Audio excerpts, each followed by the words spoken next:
my students and I and my teachers, we share the same vision. We believe that education is power. And if education is power, all power has to be used towards service.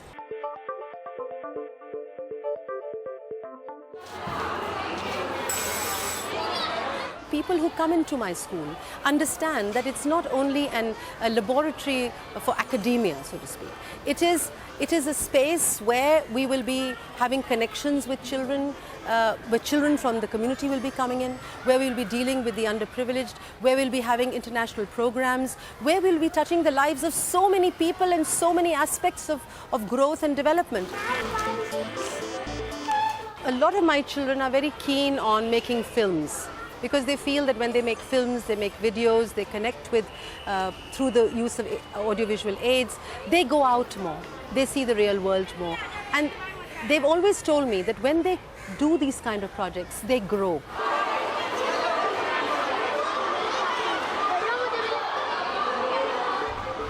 We are awareing the people about what is global warming, what is it causing, what are the effects, what do we have to do.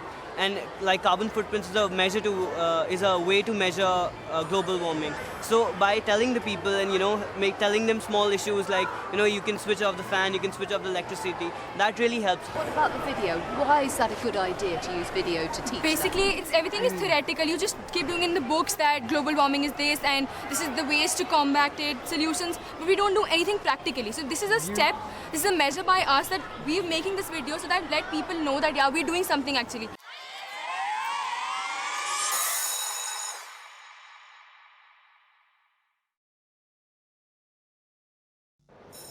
Okay students, the class is dismissed.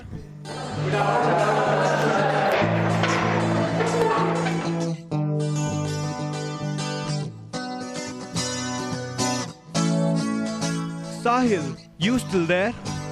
Sir, what are carbon footprints? A carbon footprint is a measure of the impact human activities have on the environment in terms of the amount of greenhouse gases produced, measured in units of carbon dioxide. As you can see here, methane and carbon dioxide are some of the greenhouse gases, and the emission of greenhouse gases lead to global warming, and this is measured by carbon footprints.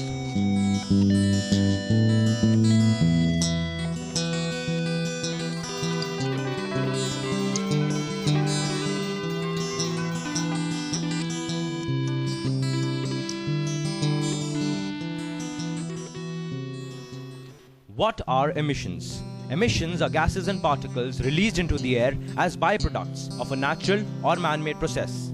One of these processes is the burning of fuels. Worldwide emission levels have increased over the past 200 years. Can you give me some reasons why? Industrial activity. Sir, what do you think about transportation? Yes, industrial activity and transportation are the main causes of this significant rise. One of these processes is the burning of fuels to create electricity and other forms of energy. The emissions from burning fossil fuels contribute significantly to global warming and poor air quality. A small set of emissions are responsible for the majority of human impacts on climate change and health. These gases and particulates come from a variety of sources and can be categorized as the greenhouse gas emissions and air quality emissions.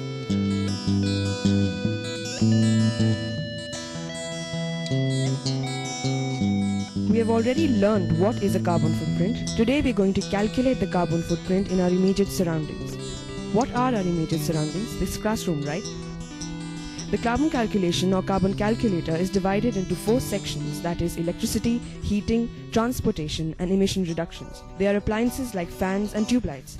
And the children like you and me, we emit carbon dioxide. So how does this escape from the room? It escapes from windows, doors and ventilators. Now we're going to measure the dimensions of this room, that are length, breadth and height. And we're going to measure the dimensions of the windows, doors and ventilators. Then we will subtract these calculations from the dimensions of the room.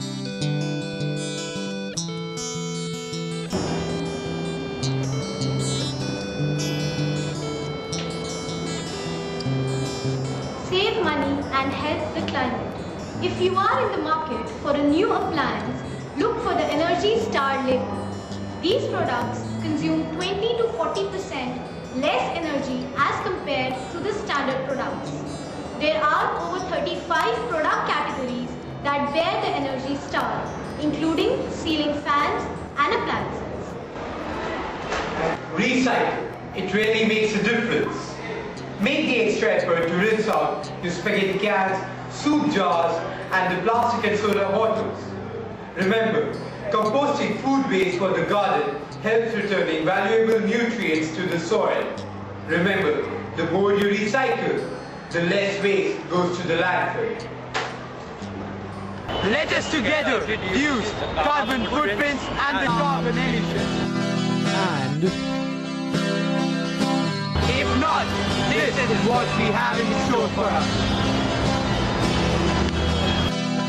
this is where we have started.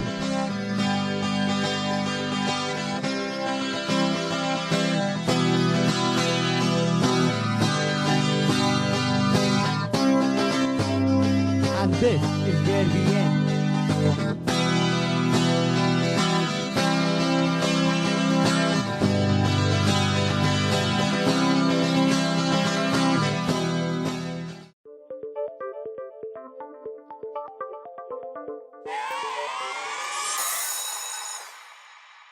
How realistic is the science and the argument that they put forward? Initially, when they were thinking of a movie, they got excited, and I thought that they are getting deviated from the topic. Okay, so there was the issue of mine. I wanted them to come back to the science. I wanted to know that what is the consumption of electricity they are going to have in their houses, in their community, in their school. They should react on that. They should look around to see that what is the carbon emission they are having due to their transport vehicles. But instead of that, they were happy to take a camera in their hand and just move around and just looking at the emission of the gas or the movement of the bus. So it was a little bit difficult for me, but at least when I convinced them that this is the message we have to give to the community, to the students, and if this is your future, if you don't work right now, Earth is going to sink. Nidhi, you worked together, didn't you? Yes. What kind of role did you play in it? She actually did the experiment with the children and find out that how the carbon rays or the carbon emission is there, and then we worked on the movie with the kids, and I was basically working with the children on making that movie with the help of different softwares, and we worked on that movie of carbon footprints, where we got to know that which place and where in our school we have the maximum carbon emissions. And were there any surprises for you? Yeah, they were really. The first surprise was my computer lab only, when I saw the result and I saw the graph is going like this for the computer lab. I generally thought it would be in bio lab or in chemistry lab, something like that. But it was a real shock for me when I saw the the results, and the children showed me, ma'am, this is the graph, that you can see the graph going like it was the highest in my lab. Has anything changed in the school since this project was undertaken? At many levels, changes happened in our school, and I think even the fact that it permeated down to my management.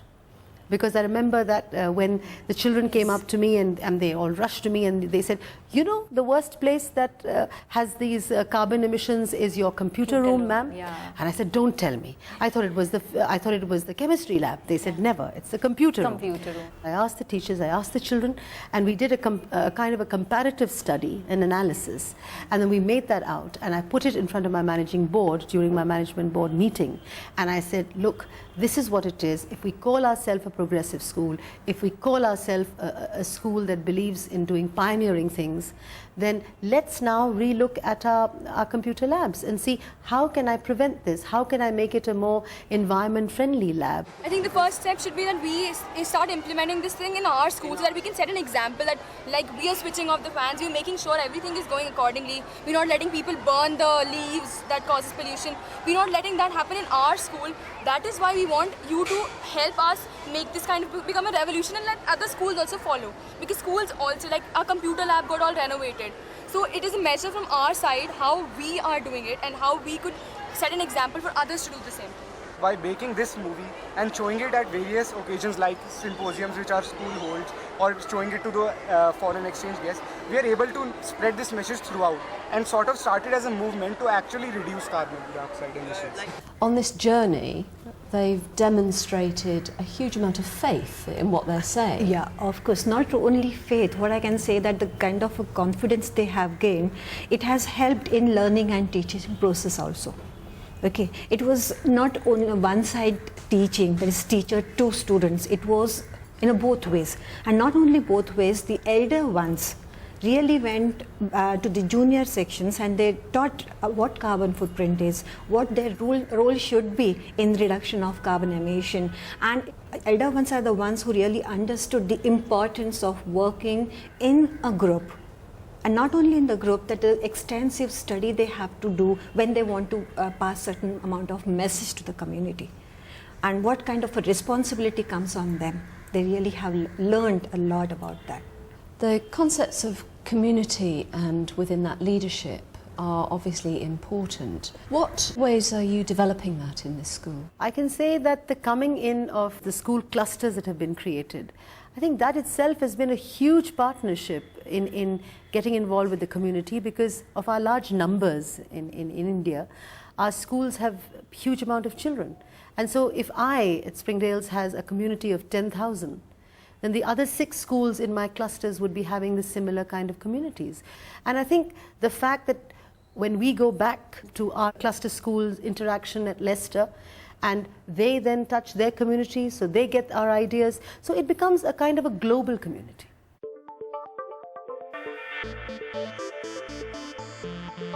Arishab. So great film. Thanks. Really liked it. Particularly like the beginning with the little animated footprints. So Thanks. how did you go about doing that? We took a wide snapshot of the board, and the next thing I had to do was get the footprint right. That's great. I had my friend Sahil drawing me the footprint, and then we just took a snapshot of it. And then what did you do?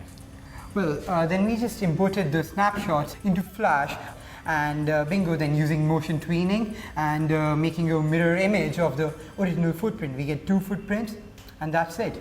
And we get this. It's great that you can do that, and I think that what some filmmakers will find though is that might be too complicated for them. And there are other ways to achieve it. They can just record a couple of footprints that they've drawn on the board, rub them out, repeat that a couple of times, and then in their edit they can just mix between them, and that has the same kind of look. Saves you the headache. Which is great. Yeah. Thanks a lot. Do you really believe it makes a difference just with a couple of people switching off lights or fans or planting a tree? If you look at this, if I sort of switch my lights at my home, it won't make a mess. But if I guess the 1 billion population of India does it, it makes a lot of difference.